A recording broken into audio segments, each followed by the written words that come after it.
के एक से ज्यादा शादी पर बड़ा तबसरा किया है। कोर्ट ने कहा है कि मुस्लिम मर्दों की जानिब से खुदगर्ज मकसद के लिए गलत इस्तेमाल किया जा रहा है। कोर्ट का ये तबसरा ऐसे वक्त में आया है जब मुल्क भर में यूनिफॉर्म सिविल कोड को लेकर बहस जारी है।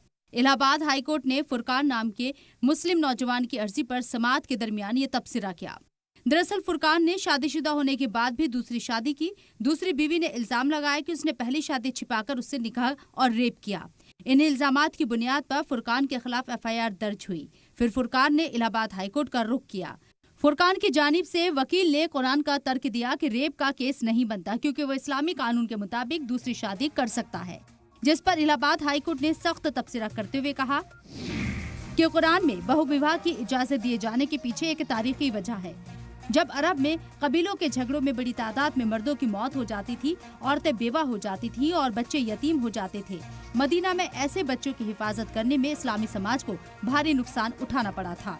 ऐसे हालात में कुरान ने यतीम बच्चों औरतों को इस्तेसाल से बचने के लिए शर्त के साथ बहुविवाह की इजाजत दी, लेकिन अब इसे मर्दों की जानिब से खुदगर्ज मकसद के लिए गलत इस्तेमाल किया जा रहा है।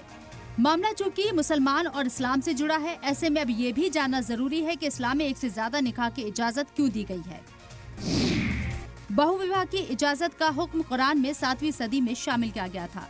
उस वक्त अरब में कबीलों की लड़ाई में बहुत से मर्द कम उम्र या जवानी में ही मारे गए थे। तब उनकी बेवा बीवी बच्चों की देखभाल के लिए बहुविवाह की इजाजत दी गई, जो मौजूदा वक्त में भी कानून के मुताबिक नाफिज होती है। मुस्लिम मर्द कानूनी तौर पर एक वक्त में ज्यादा से ज्यादा 4 बीवियां रख सकता है, लेकिन उसमें बीवी के साथ अच्छा सलूक करने की सलाहियत होनी चाहिए।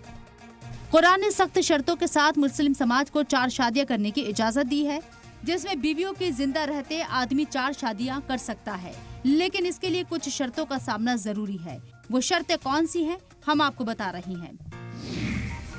पहली शर्त, मर्द को एक से ज्यादा शादी करने की छूट बीवी से औलाद ना होने या बीवी के शदीद बीमार होने पर मिलती है। इसके लिए पहली बीवी की मंजूरी जरूरी है। दूसरी शर्त, मर्द तभी एक से ज्यादा शादी कर सकता है जब उसमें सभी बीवियों को बराबर दर्जा देने की सलाहियत हो, सभी के साथ एक जैसा सलूक करे। तीसरी शर्त, औरतों की हिफाजत, जिस्म फरोशी जैसी बुराई पर रोक लगाने के लिए मर्द को एक से ज्यादा शादी करने की इजाजत है।